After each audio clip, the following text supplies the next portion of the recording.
រដ្ឋមន្ត្រីការប្រទេសថៃប្រកាសពីជោគជ័យនៃកិច្ចពិភាក្សា4ភាគី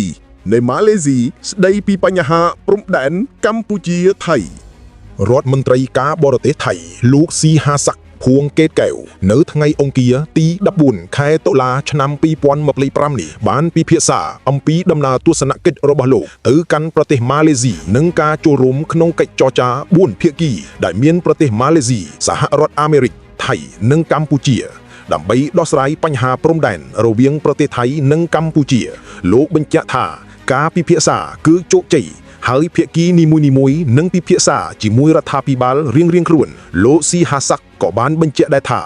លោកនឹងបញ្ជូនរបាយការណ៍សង្ខេបស្ដីពីលទ្ធផលនៃជំនួបពិភាក្សានេះទៅនាយករដ្ឋមន្ត្រីរបស់លោកផងដែរលោកបានកត់សម្គាល់ថាខណៈពេលដែលការរីកចម្រើនត្រូវបានធ្វើឡើង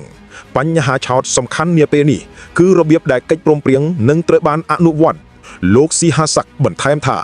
កិច្ចប្រជុំបន្ថែមត្រូវបានគ្រោងធ្វើឡើងដើម្បីតាមដានលើការពិភាក្សាហើយលោករំពឹងថាលទ្ធផលជាក់ស្ដែងនឹងលេចចេញពីការពិភាក្សាទាំងនេះបើតាមការចុះផ្សាយដោយសារព័ត៌មាន The Nation នៅថ្ងៃទី14ខែតុលាឆ្នាំ2025សូមជម្រាបជូនថាកិច្ចប្រជុំចតុភាគីរវាងកម្ពុជាថៃម៉ាឡេស៊ីនិងសហរដ្ឋអាមេរិកបានប្រព្រឹត្តទៅនៅប្រទេសម៉ាឡេស៊ីកាលពីថ្ងៃទី12ខែតុលាឆ្នាំ2025ម៉ាឡេស៊ីនិងសហរដ្ឋអាមេរិកជាតួអង្គសំខាន់នៅក្នុងការសម្របសម្រួលកិច្ចប្រជុំ4ភាគីនេះស្របពេលដែលតំបន់ព្រំដែនកម្ពុជាថៃកំពុងឡើងកម្ដៅដែលបង្កឡើងដោយភាគីថៃកាលពីប្រមាណថ្ងៃថ្មីនេះកងកម្លាំងចម្រុះថៃប្រដាប់ដោយដំបងខែលព្រមទាំងឧបករណ៍ផ្សេងៗទៀតជាច្រើនបានធ្វើសកម្មភាពរាវមីននិងចល័តគ្រឿងចាក់ឈូឆាយដីដែលពួកគេបានពាត់របងលួចកាលពីថ្ងៃទី13ខែសីហាឆ្នាំ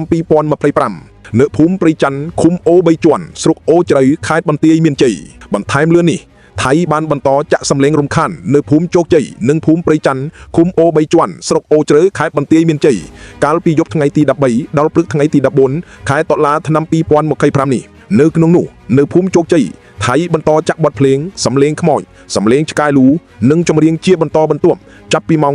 9:20 នាទីយប់រហូតដល់ម៉ោង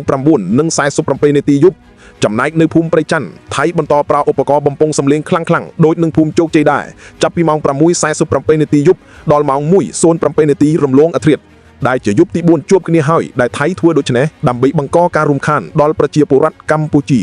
Donald Trump គំរាមថៃបើមិនមានសន្តិភាពជាមួយកម្ពុជាមិនមានពាណិជ្ជកម្មជាមួយថៃទេរាជធានីបាងកករដ្ឋបាលរបស់លោកប្រធានាធិបតី Donald Trump បានយកការដោះស្រាយជម្លោះព្រំដែនជាមួយកម្ពុជាជាលក្ខខណ្ឌនៃការចរចាពាណិជ្ជកម្មរបស់សហរដ្ឋអាមេរិកជាមួយប្រទេសថៃដើម្បីជំរុញឲ្យថៃឈានដល់កិច្ចព្រមព្រៀងសន្តិភាពជាមួយកម្ពុជានេះបើតាមការឲ្យដឹងពីសំណាក់អ្នកនាំពាក្យនាយករដ្ឋមន្ត្រីថៃលោកសេរីខុងអង្គការសាគុលគិតអ្នកនាំពាក្យនាយករដ្ឋមន្ត្រីថៃលោកអនុទីនឆាន់វីរៈគុលបានប្រាប់អ្នកកាសែតកាលពីថ្ងៃអង្គារទី14តុលាក្នុងរាជធានីបាងកកថាអាមេរិកបានប្រើជម្លោះព្រំដែនរវាងប្រទេសថៃនិងកម្ពុជាដើម្បីចរចាជាមួយរាជរដ្ឋាភិបាលថៃ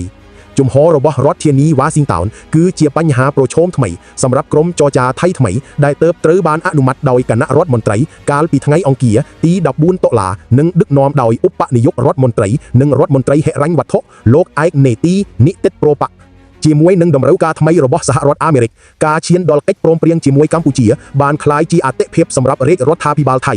រដ្ឋមន្ត្រីការបរទេសម៉ាឡេស៊ីលោកម៉ូហាម៉ាត់ហាសានបានបញ្ជាក់នៅថ្ងៃអង្គារទី14តុលាថាប្រធានាធិបតីសហរដ្ឋអាមេរិកលោក Donald Trump នឹងបំពេញទស្សនកិច្ចនៅប្រទេសម៉ាឡេស៊ីនាថ្ងៃទី26ខែតុលានឹងធ្វើជាសាក្សីផ្ទាល់ក្នុងការចុះកិច្ចព្រមព្រៀងសន្តិភាពរវាងកម្ពុជានិងថៃលោកម៉ូហាម៉ាត់បាននិយាយថាប្រទេសម៉ាឡេស៊ីនិងសហរដ្ឋអាមេរិកនឹងសម្របសម្រួលចំពោះការអនុវត្តបទឈប់បាញ់ឲ្យបានពេញលេញរវាងប្រទេសថៃនិងកម្ពុជាដែលនឹងតម្រូវឲ្យភាគីទាំងពីរដោះមីននិងដកកាំភ្លើងធំទាំងអស់ចេញពីតំបន់ព្រំដែនលោកបន្តថាលោកសង្ឃឹមថាកិច្ចព្រមព្រៀងសន្តិភាពនេះនឹងត្រូវបានចុះហត្ថលេខាក្នុងអំឡុងកិច្ចប្រជុំនាពេលខាងមុខរបស់មេដឹកនាំមកពីសមាគមប្រជាជាតិអាស៊ីអាគ្នេយ៍ដែលត្រូវបានគម្រោងនឹងប្រព្រឹត្តទៅនៅរាជធានីគួឡាឡាំពួរប្រទេសម៉ាឡេស៊ីចាប់ពីថ្ងៃទី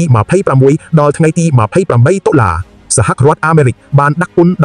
19% លើការនាំចូលពីប្រទេសថៃការចរចាបន្ថែមទៀតគឺត្រូវការជាចាំបាច់ គួរបញ្ជាក់ថាភាពតានតឹងជុំវិញព្រំដែនជម្លោះបានផ្ទុះឡើងហើយឈានដល់ការប៉ះទង្គិចគ្នាផ្នែកយោធារវាងប្រទេសជាប់ភូមិផងរបងគ្នាកម្ពុជាថៃក្នុងខែកក្កដាប៉ុន្តែបទឈប់បាញ់ដ៏ផុយស្រាយបានឈានដល់បន្ទាប់ពីលោកត្រាំគម្រាមមិនធ្វើកិច្ចព្រមព្រៀងពាណិជ្ជកម្មជាមួយប្រទេសទាំងពីរលុះត្រាតែពួកគេឈប់ប្រយុទ្ធគ្នានោះអរគុណសម្រាប់ការតាមដានទស្សនាជួបគ្នាដំណឹងថ្មីទៀត